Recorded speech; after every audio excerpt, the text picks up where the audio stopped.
Bonsoir à tous, heureux de nous retrouver ensemble à nouveau ce soir et nous voulons tous bien chaleureusement, bien amicalement vous saluer dans le nom de Jésus et nous allons partager un moment ensemble sous le regard du Seigneur et certainement que nous allons mutuellement nous encourager et nous faire du bien à l'écoute de la parole de Dieu.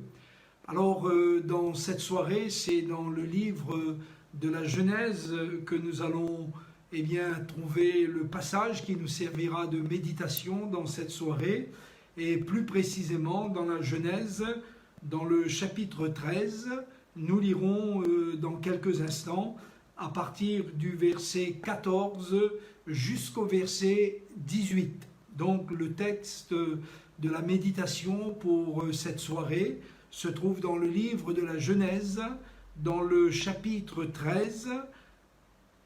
Nous lirons du verset 14 jusqu'au verset 18. Et bien évidemment, nous parlerons d'Abraham ce soir avec cette parole que Dieu lui a donnée. Lève tes yeux de l'endroit où tu es et regarde. Et nous verrons que dans ce texte de la parole de Dieu, Dieu veut donner à Abraham une vision afin qu'il puisse marcher dans la direction que Dieu va lui communiquer.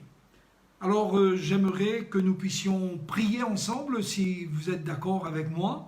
Peut-être que vous qui êtes chez vous et qui êtes en train de vous connecter et qui le fera peut-être d'ici quelques instants, j'aimerais qu'on puisse partager ce moment et commencer cette soirée par un temps de prière. Et vous pouvez, tout en étant connecté, chez vous, prier aussi avec moi et demander à Dieu sa grâce afin qu'il nous bénisse.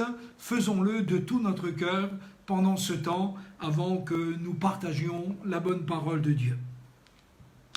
Notre Père qui est dans le ciel, nous voulons te remercier pour la grâce merveilleuse que tu nous accordes chaque jour de notre vie. Et aujourd'hui encore, nous avons réalisé que tu es le Dieu fidèle qui prend soin de nous, qui nous encourage et qui nous bénit de toutes sortes de bénédictions. Et nous voulons te prier pour que tu bénisses ton peuple, Seigneur, pour que tu bénisses nos frères et nos sœurs dans la foi. Nous voulons te prier pour ceux et celles qui auraient besoin de ta grâce. Nous pensons à notre sœur Mélissa qui est à l'hôpital et qui demain va subir cette intervention, Seigneur. Nous voulons te prier de la bénir et de l'encourager. Et nous voulons penser à tous nos frères et à toutes nos sœurs qui ont des difficultés dans leur vie en ce moment. Tous ceux qui connaissent des temps difficiles, des épreuves, nous te prions de les bénir, Seigneur, et qu'au travers de ta parole, nous-mêmes nous soyons pleinement encouragés ce soir. Dans le nom de Jésus, nous te demandons toutes ces choses et nous croyons que tu nous les donnes, Seigneur, et nous te disons merci. Amen. Alors pour tous ceux qui nous ont rejoints maintenant, la parole de Dieu que nous allons lire ensemble et partager ce soir se trouve dans le livre de la Genèse, dans le chapitre 13 du livre de la Genèse, et nous lirons à partir du verset 14. Donc Genèse, chapitre 13, et à partir du verset 14. Voici ce qui est écrit. L'Éternel dit à Abraham, après que Lot se fut séparé de lui, « Lève les yeux et du lieu où tu es, regarde vers le nord et le midi, vers l'orient et l'occident, car tout le pays que tu vois, je le donnerai à toi et à ta postérité pour toujours. Je rendrai ta postérité comme la poussière de la terre, en sorte que si quelqu'un peut compter la poussière de la terre, ta postérité aussi sera comptée.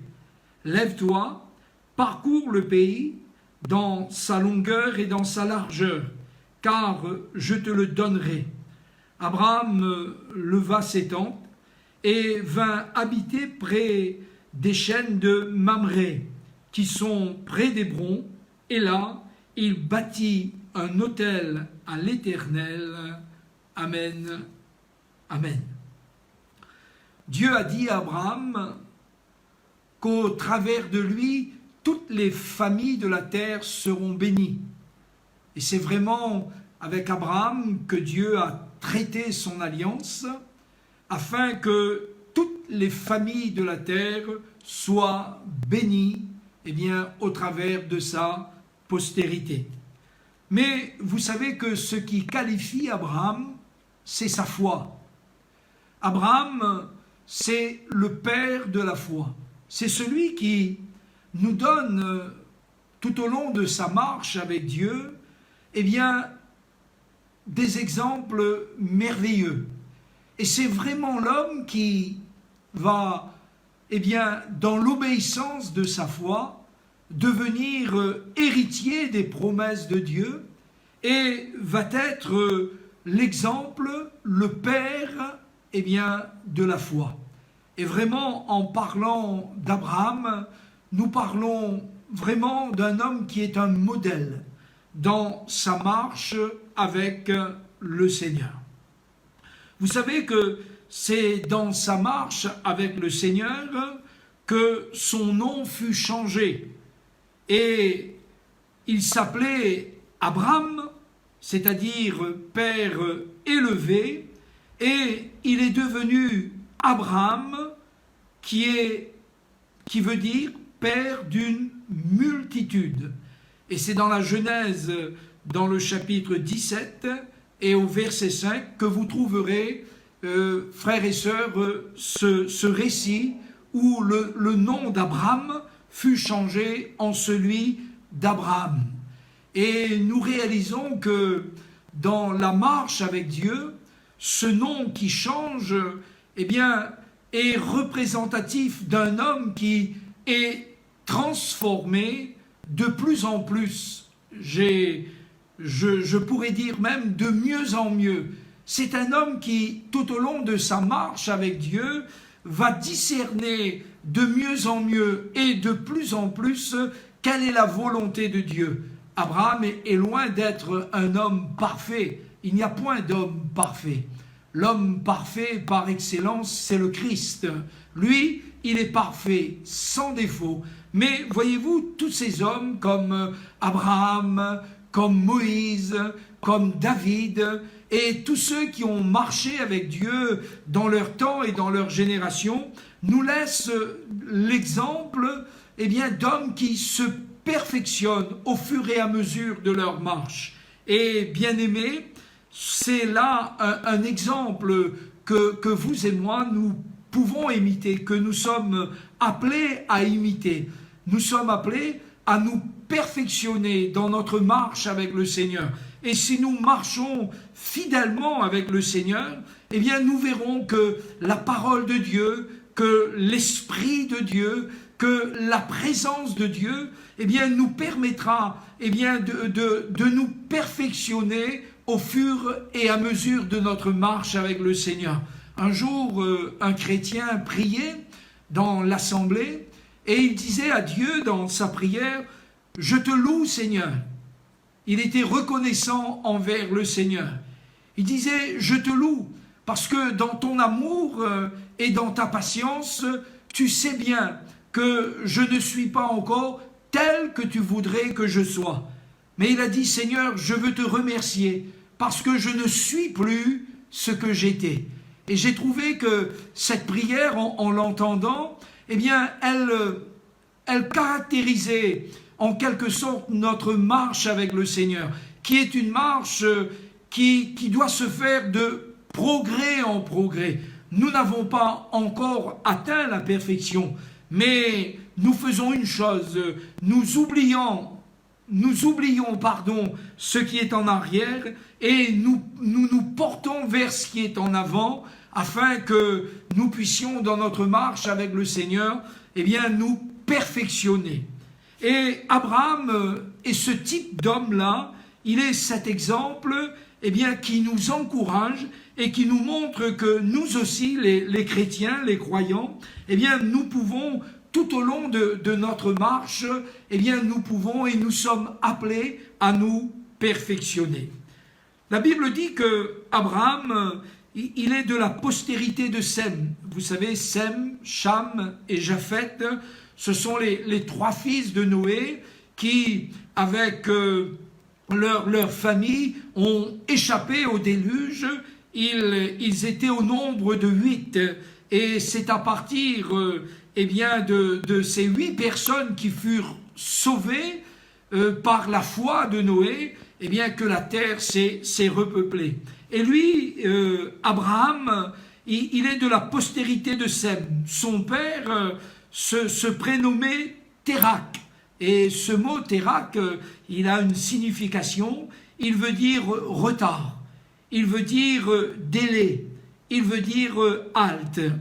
Il avait aussi 2 frères, Abraham, Nachor et Haran. Et il a été accompagné pendant les premières années de sa marche avec Dieu, eh bien, avec son neveu Lot. Son neveu Lot, c'est celui il était le fils d'Haran, son père, et son père était décédé.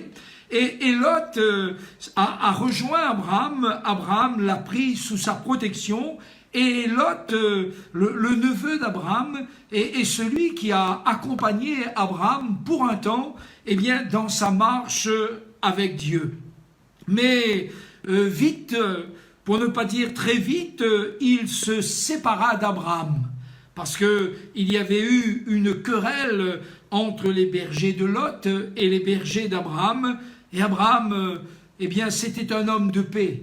Abraham, c'était un homme qui était appelé par Dieu à être une source de bénédiction pour toutes les familles de la terre. Et quand il y a eu des conflits entre les bergers de Lot et les bergers d'Abraham, Lot et Abraham se sont séparés. Et Abraham, qui est un homme pacifique, il marche avec Dieu et il marche eh bien, selon la parole prophétique que Dieu lui a donnée. Et il marche pour devenir eh bien, le père d'une multitude. Et lorsqu'il va y avoir ce conflit entre Abraham et Lot, entre les bergers d'Abraham et les bergers de Lot, Abraham dira à Lot, je te prie qu'il n'y ait point de difficulté entre toi et moi, qu'il n'y ait point de guerre entre toi et moi.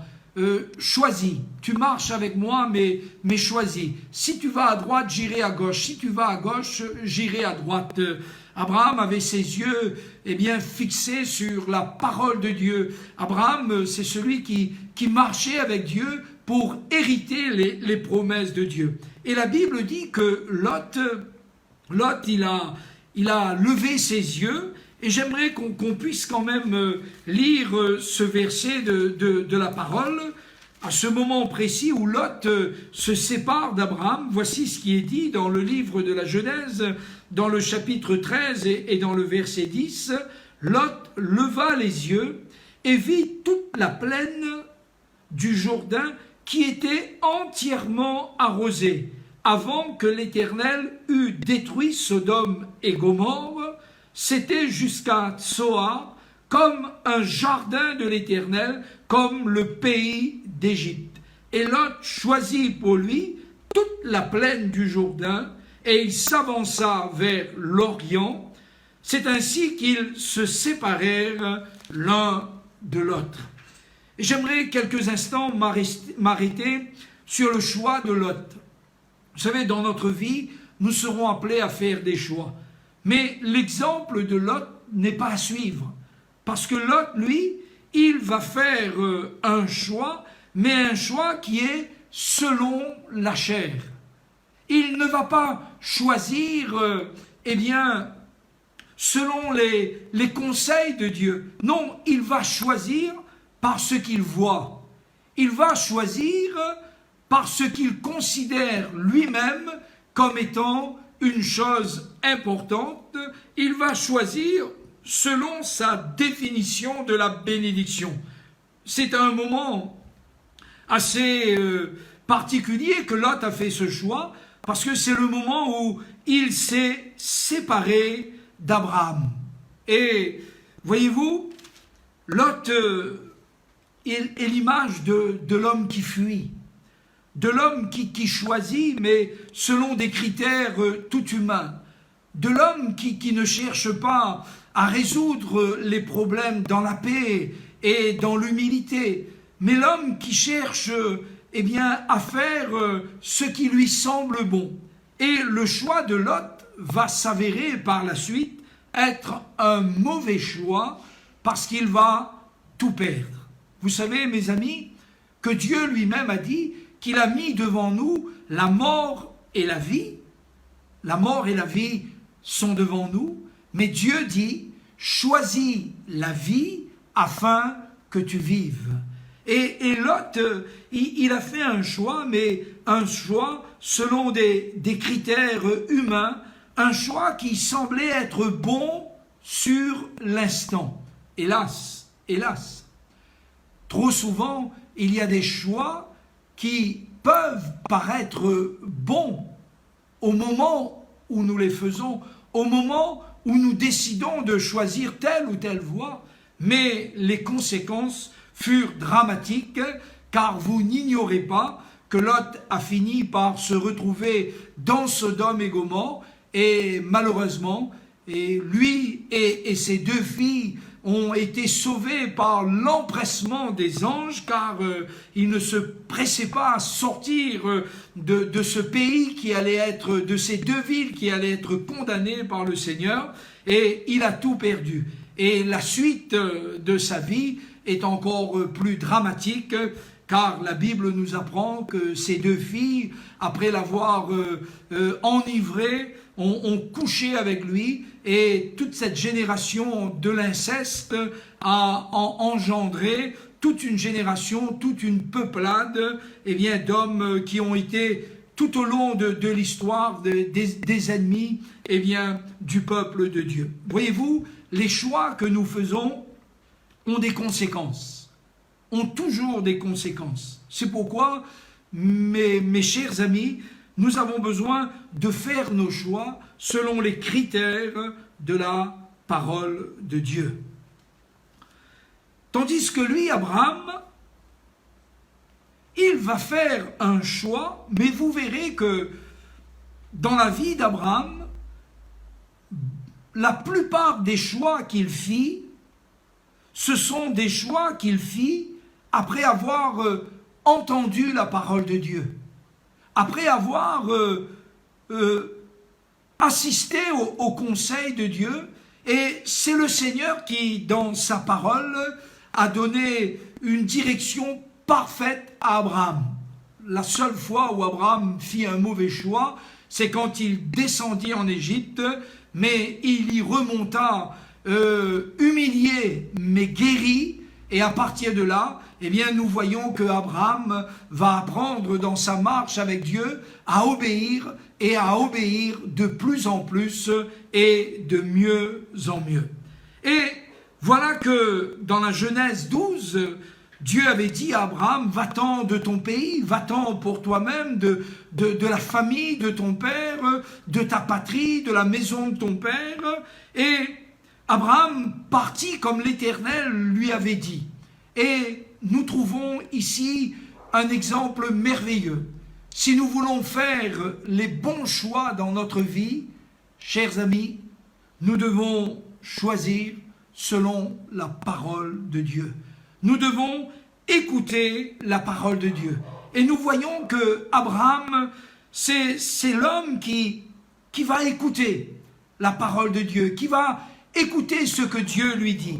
Et la meilleure manière pour nous de faire des bons choix, c'est vraiment d'écouter ce que Dieu nous dit au travers de sa parole. Voilà. Si nous écoutons la parole de Dieu, si nous laissons la parole de Dieu nous éduquer dans notre cœur, vous verrez, chers amis, que les choix que nous ferons seront toujours des choix influencés par la parole de Dieu, influencés par l'Esprit de Dieu. Et Abraham, c'est l'homme qui marche, mais qui marche non pas par ce qu'il voit, qui marche non pas parce qu'il interprète, il semblerait qu'il y a une issue là ou là. Non, il marche dans l'écoute de la parole de Dieu. Il marche en écoutant les conseils de Dieu. Et si nous voulons marcher dans la victoire, chers amis, nous devons marcher en écoutant les conseils de Dieu. Et la Bible dit que dans la Genèse au chapitre 13, de nouveau le Seigneur parle à Abraham et l'Éternel dit à Abraham et Abraham va obéir. Pour avoir la foi de Dieu, nous devons entendre la parole de Dieu. Chers amis, pour avoir la foi de Dieu, nous devons entendre la parole de Dieu, nous devons l'écouter et surtout, nous devons obéir à la parole de Dieu. Dieu dit ceci à son peuple, « Écoute, ô Israël, l'Éternel ton Dieu, car l'Éternel ton Dieu est un. » Et Dieu dit à Abraham, après que Lot se fut séparé de lui. Vous savez que le nom de Lot, ça veut dire voile, couverture. Et cette séparation d'avec Lot ici, est quelque chose qui est voulu par Dieu. Cette circonstance dans la vie d'Abraham, cet événement qui fait que, il devra se séparer de son neveu Lot, comme il s'est séparé, quelques années avant de son père Térak. Voici que Dieu l'appelle maintenant à se séparer, de son neveu Lot. Et l'Éternel dit à Abraham, après que Lot se fut séparé de lui. C'est Lot qui s'est séparé d'Abraham, et Abraham est donc maintenant sans Lot. Et l'image de cette séparation ici, elle peut être pour nous comprise comme étant une séparation qui est nécessaire. Vous savez, mes amis, que dans notre marche avec Dieu, dans notre marche de progrès en progrès, constamment tout au long de notre marche, nous serons appelés, nous les chrétiens, nous les enfants de Dieu, à nous séparer. On peut dire que cette séparation, elle pourrait être aussi comme l'image de la sanctification. Et j'aimerais lire deux passages qui nous parlent de la séparation et de la sanctification. D'abord, dans 2 Corinthiens 6, au verset 17, le Seigneur dit à son peuple, « Sortez du milieu d'eux, séparez-vous, dit le Seigneur, ne touchez pas à ce qui est impur, et je vous accueillerai. » Donc, il s'agit là, pour le peuple de Dieu, il s'agit là, pour l'Église de Dieu, d'une séparation, avec tout ce qui n'est pas à la gloire de Dieu, avec tout ce qui pourrait, comme voiler notre marche, notre pèlerinage avec Dieu pendant ce temps que nous vivons. Et la séparation, c'est aussi l'image de la sanctification. Dans le livre aux Hébreux, dans le chapitre 12 et au verset 14, voici ce qui est dit, « Recherchez la paix avec tous et la sanctification sans laquelle nul, c'est-à-dire personne, ne verra le Seigneur. » Et dans notre marche, bien-aimés, dans votre marche, dans ma marche, dans ta marche avec Dieu, tout au long de cette marche, si tu veux marcher de progrès en progrès, il y aura des séparations. Séparez-vous, dit le Seigneur. Il y aura, des crucifixions, parce que nous serons appelés à faire mourir tout ce qui est en nous, est encore charnel, et est encore terrestre. Nous serons appelés à la sanctification. Et voyez-vous, toutes ces choses sont utiles, parce que à ce moment précis où Lot s'est séparé d'Abraham, Abraham va entendre la voix de Dieu. Il va entendre la voix de Dieu. Dieu va lui parler. Et je me suis rendu compte d'une manière personnelle, et certainement vous aussi, vous vous êtes rendu compte de cela, que chaque fois que dans notre vie, il y a une mise à part, Chaque fois que dans notre vie, nous offrons notre corps à Dieu comme un sacrifice vivant, saint et agréable, chaque fois que dans notre vie, nous tirons des leçons de nos erreurs et nous nous mettons à part et nous disons, Seigneur, eh bien, je veux me séparer de cette mauvaise habitude. Je veux me séparer, eh bien, de cette mauvaise fréquentation. Seigneur, je veux sanctifier dans mon cœur ton nom. Je veux sanctifier dans mon cœur ta présence, Seigneur. Nous nous rendons compte que chaque fois que nous le faisons, eh bien, en vue, eh bien, de notre perfectionnement, nous nous rendons compte que chaque fois aussi, eh bien, chers amis, chaque fois aussi, eh bien, nous faisons des progrès dans notre communion avec le Seigneur. Et c'est pourquoi la séparation pour l'Église et la sanctification pour l'Église sont deux choses extrêmement importantes. Et le Saint-Esprit dit dans le livre aux Hébreux que sans la sanctification, nul ne verra le Seigneur. Nul ne verra le Seigneur. Nul ne pourra entendre la parole de Dieu. Et certainement, bien-aimés, ces temps que nous vivons, qui sont des temps particuliers, mais qui sont aussi pour nous des temps de la fin. Ce sont des signes, eh bien, de la fin. Ce sont des signes qui nous montrent que le monde s'use de plus en plus. Le prophète dira, il est comme un vieux vêtement, il s'use de plus en plus. C'est aussi un temps pour l'Église, eh bien, d'entendre la parole de Dieu, d'entendre la direction de Dieu par l'Esprit de Dieu, d'entendre la direction de Dieu par la parole de Dieu. Et s'il y a un appel que j'aimerais ce soir faire entendre à nouveau, c'est l'appel du Seigneur. Il y a un grand appel dans l'Évangile. Il y a un grand appel dans la parole de Dieu, bien-aimé. C'est l'appel à la repentance. Le Seigneur a dit, en annonçant l'Évangile, « Repentez-vous, car le royaume de Dieu est proche. » C'est aussi ce qu'a dit l'apôtre Pierre. « Repentez-vous autant aux gens de sa génération, afin que viennent sur vous des temps de rafraîchissement et que le Seigneur envoie dans vos cœurs l'esprit de l'adoption, l'esprit de la consolation, c'est-à-dire le Saint-Esprit. » C'est le temps pour nous aussi de nous repentir afin que des temps de rafraîchissement et de grâce viennent dans nos vies, viennent dans nos cœurs de la part du Seigneur. Et chers amis, le grand appel de l'Évangile, le grand appel de Dieu, le grand appel du Christ, le grand appel de l'Esprit de Dieu dans ces temps qui sont les derniers sont eh bien, des appels pour l'Église à la séparation, à ne plus toucher, à ne plus commercer, à ne plus, eh bien, nous mettre sous un joug étranger. C'est un appel à la sanctification, eh bien, sans laquelle, eh bien, nul ne verra le Seigneur. Et ces temps sont des temps de mise à part. Oh, bien-aimés, nous vivons le confinement d'une manière merveilleuse.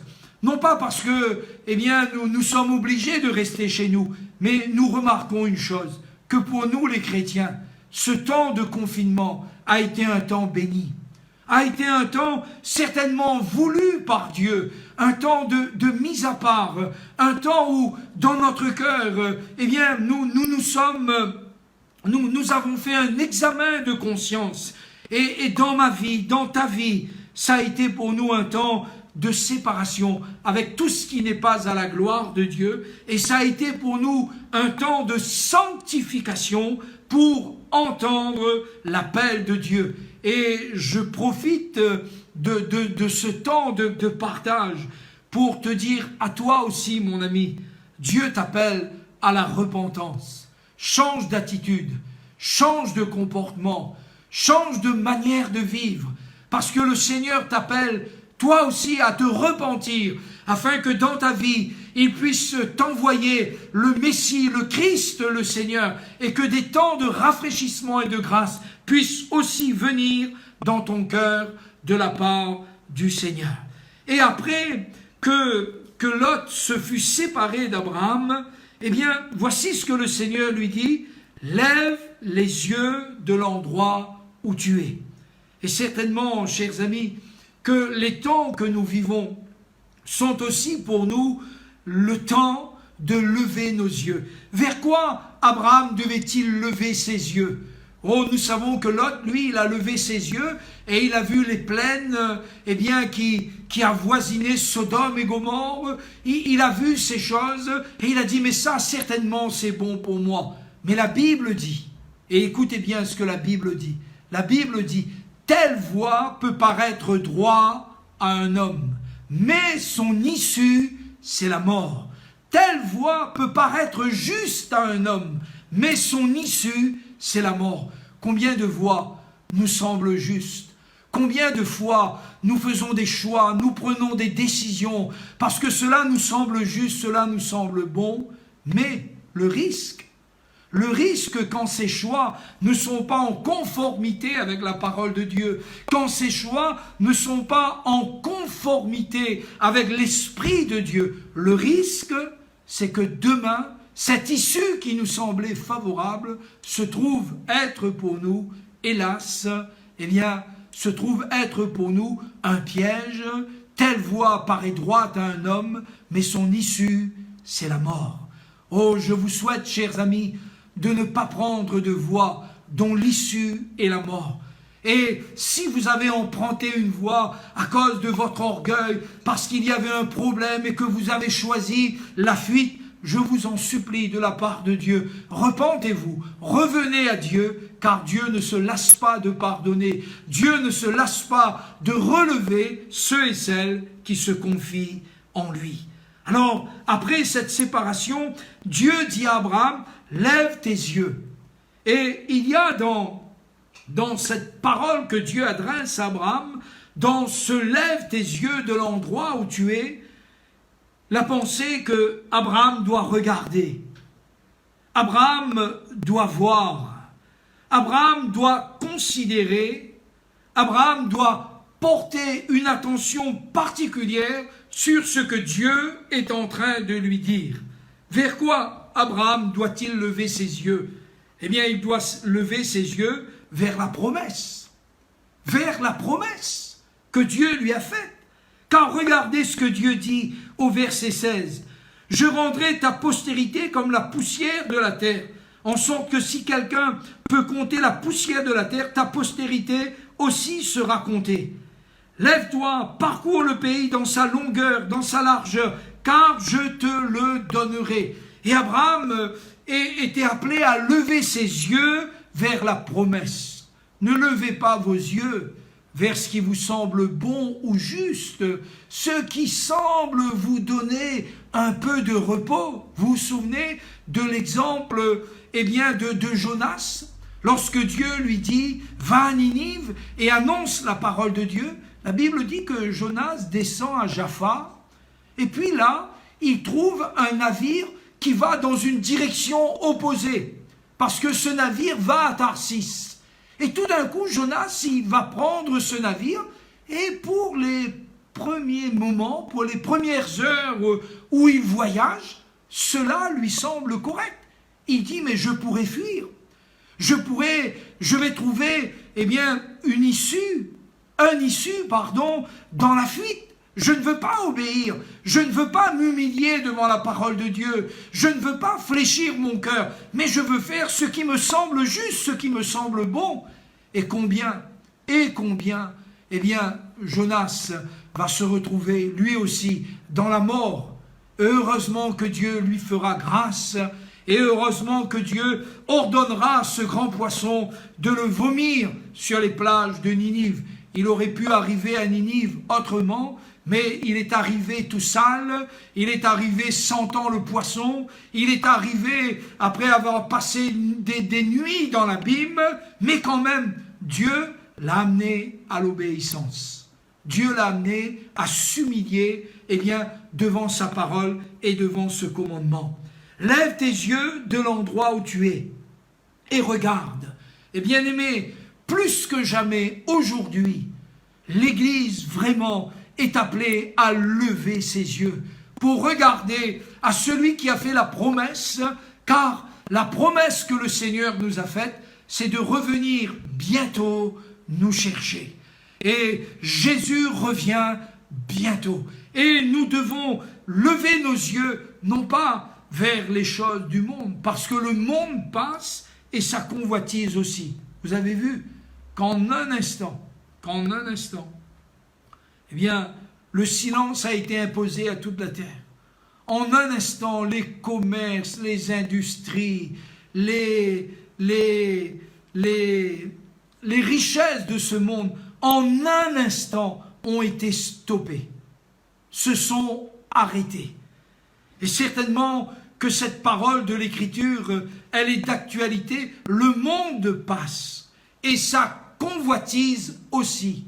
Mais celui qui fait la volonté de Dieu, celui-là, il demeure éternellement. Et mes bien-aimés, nous sommes appelés encore ce soir par le Seigneur à lever nos yeux vers la promesse. Quelle est la promesse? La promesse, c'est la promesse d'un proche retour. La promesse est celle-ci: il effacera toute larme de nos yeux, il effacera tout chagrin de nos cœurs, il effacera toute trace de la malédiction, et pour toujours, nous dit la Bible, nous serons avec le Seigneur. Et cette promesse que Jésus a faite à ses disciples: je m'en vais vous préparer une place. Et lorsque je m'en serai allé et que je vous aurai préparé une place, je reviendrai et je vous prendrai avec moi, afin que là où je suis, vous y soyez aussi. Oh mes bien-aimés, levons nos yeux vers la promesse. Peut-être que ce soir, eh bien toi aussi, tu es dans un temps particulier, tu vis des moments particuliers. Lève tes yeux, regarde à la promesse, regarde au Seigneur qui est en mesure de susciter la foi dans ton cœur et d'amener cette foi, eh bien, à la perfection. Abraham devait lever ses yeux vers la promesse. La promesse faite par Dieu. Et vous savez que les promesses de Dieu, elles sont sûres, elles sont oui et amen. Vous savez pourquoi? Parce que Dieu est tout puissant pour accomplir sa parole. Le prophète a dit que Dieu, c'est le Dieu qui veille sur sa parole pour l'exécuter. Et dans ces temps particuliers, j'aimerais te rappeler la promesse: crois au Seigneur Jésus et tu seras sauvé, toi et ta famille. Ne regarde pas aux circonstances défavorables. Ne regarde pas, eh bien, à ces choses qui frappent les regards. Ne regarde pas au monde et à sa sagesse. Mais lève tes yeux vers celui qui a fait la promesse. Laisse tes yeux fixés sur le chef et le consommateur de ta foi et attends-toi à ce que Dieu accomplisse pour toi et pour moi, pour son Église, pour son peuple, la promesse qu'il a faite. Alors Abraham devait lever ses yeux, donc il devait porter un regard de foi. Et voilà comment nous triomphons. Mon frère, ma sœur, monsieur, madame, voilà comment vous pouvez triompher. Vous pouvez triompher en portant un regard de foi sur vos difficultés, sur vos problèmes, eh bien, sur ce qui vous semble difficile, sur ce qui vous cause de la peine. Portez un regard de foi sur tous les problèmes que vous rencontrez et vous verrez que le Seigneur vous fera triompher. Que nous dit la Bible? Et c'est l'apôtre Paul qui dit, il dit ceci: gloire soit rendue à Dieu qui nous fait toujours triompher en Jésus-Christ. Et savez-vous ce que cela veut dire?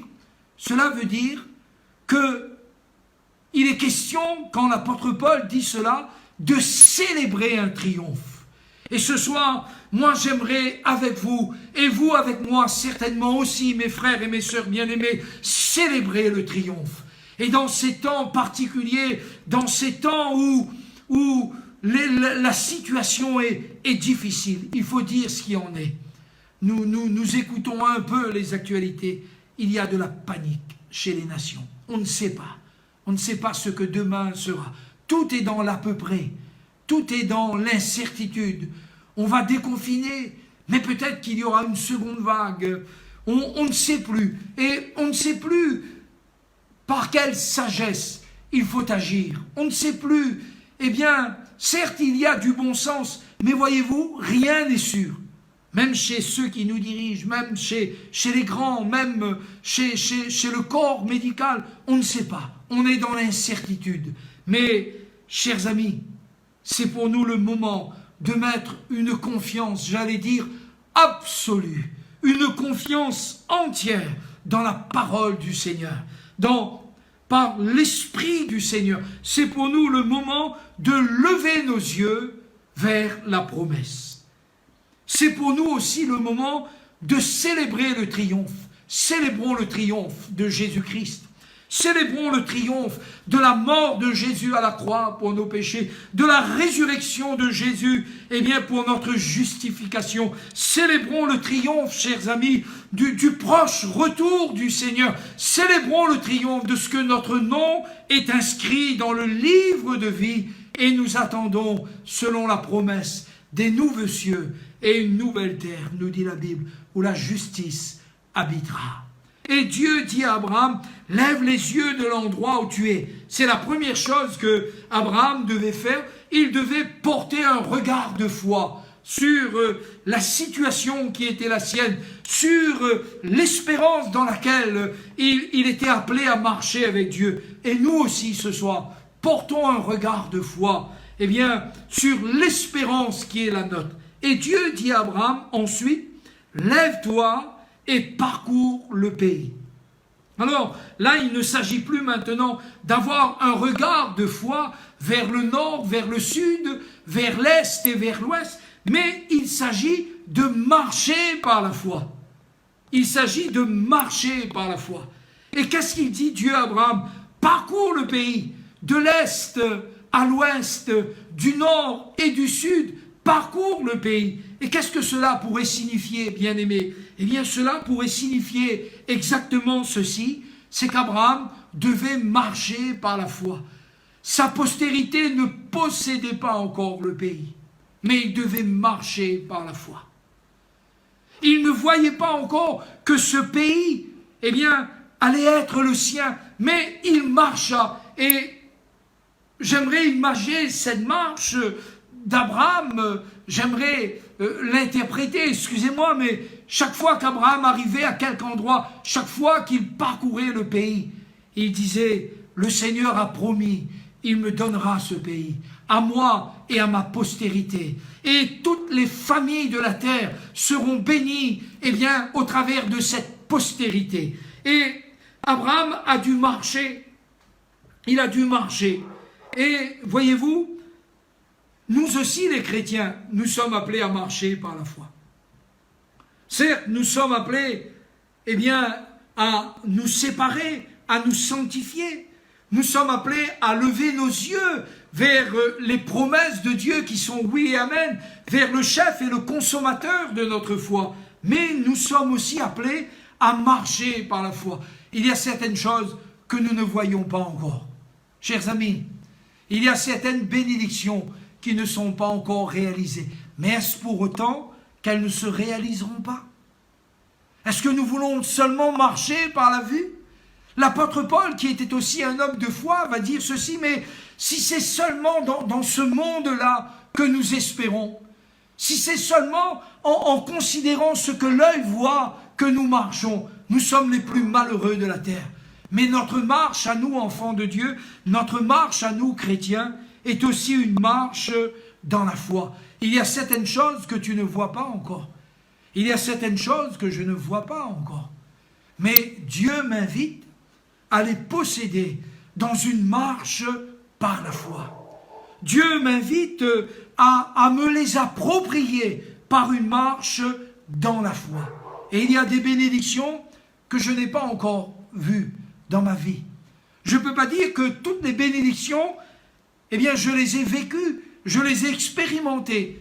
Mais en aucun cas, je veux me décourager, mais je veux continuer à marcher par la foi. Et marcher par la foi, c'est entrer dans la vision. Il y a une promesse de Dieu pour toi et pour ta famille. Il y a une promesse de Dieu pour ton avenir.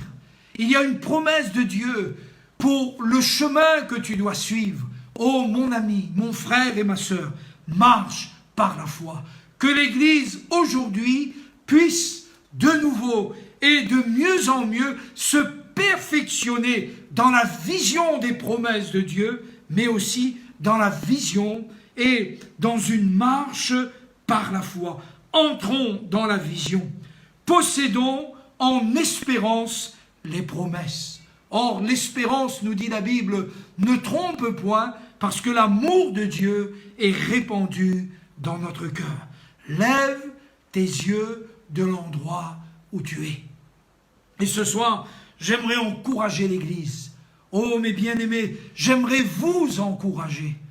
Eh bien, vous aussi, à écouter la parole de Dieu.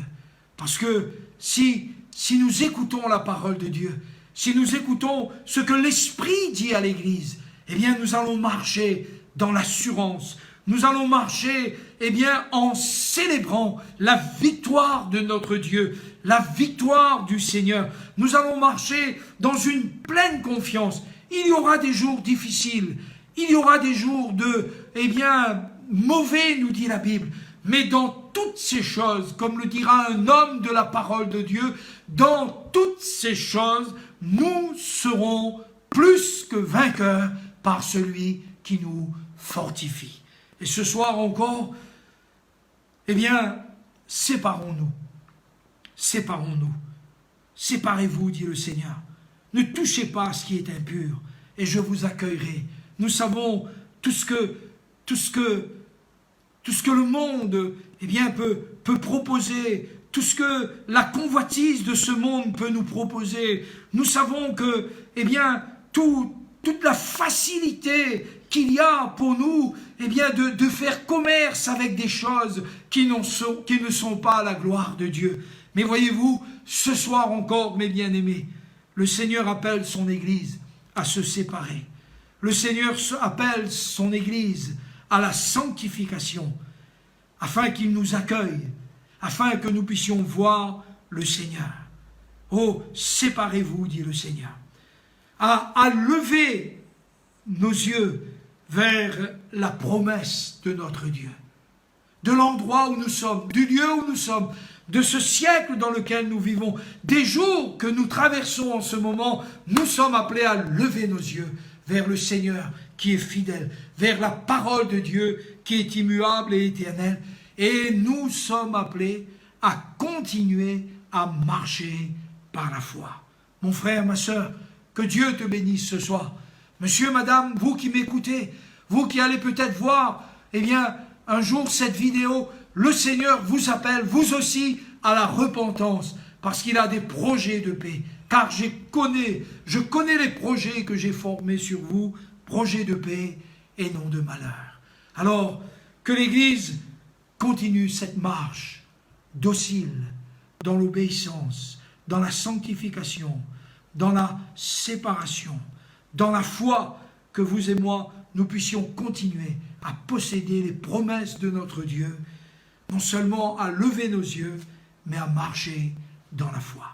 J'aimerais finir ces moments, les conclure, en priant pour chacun d'entre nous, en priant pour vous, bien-aimés, pour que Dieu vous bénisse, et j'espère que ces quelques paroles vous ont fait du bien et vous ont encouragé. Prions ensemble avant que nous puissions nous séparer. Seigneur, merci pour Abraham. Merci pour l'exemple qui nous est laissé. Merci pour Noé, Seigneur. Merci pour Moïse. Merci pour David. Merci pour les prophètes, Seigneur. Merci pour les apôtres. Merci pour l'Église, Seigneur. Car ce sont des exemples merveilleux qui nous sont laissés. Nous encourageons, nous aussi, qui sommes parvenus à la fin des temps, à marcher en ayant nos regards fixés sur Jésus et de marcher en célébrant la victoire. Nous voulons célébrer la victoire de notre Dieu. Nous voulons célébrer la victoire de la parole prophétique. Nous voulons célébrer la victoire de Jésus, mort et ressuscité d'entre les morts, et qui revient bientôt pour nous prendre avec lui. Nous voulons marcher en ayant nos regards sur les promesses de notre Dieu. Et nous voulons marcher par la foi, comme l'a fait Abraham. Nous aussi, nous voulons parcourir dans le nord, dans le sud, dans l'est et dans l'ouest. Nous voulons marcher dans ces temps qui sont les nôtres, comme si nous possédons les choses, Seigneur. Nous voulons te donner gloire. Je te prie de bénir ton Église. Je te prie de l'encourager dans la foi. Je te prie de bénir mes frères et mes sœurs, de les guérir et de les fortifier. Je te prie pour Mélissa, pour que tu la bénisses, pour que tu l'assistes dans cette opération. Père Céleste, je te prie pour ceux et celles qui, en écoutant la parole, vont être encouragés. Bénis-les et encourage-les. Que ta bénédiction soit sur nous, notre Père et notre Dieu, dans le nom de Jésus. Merci Seigneur. Amen. Bien-aimés, je vous salue.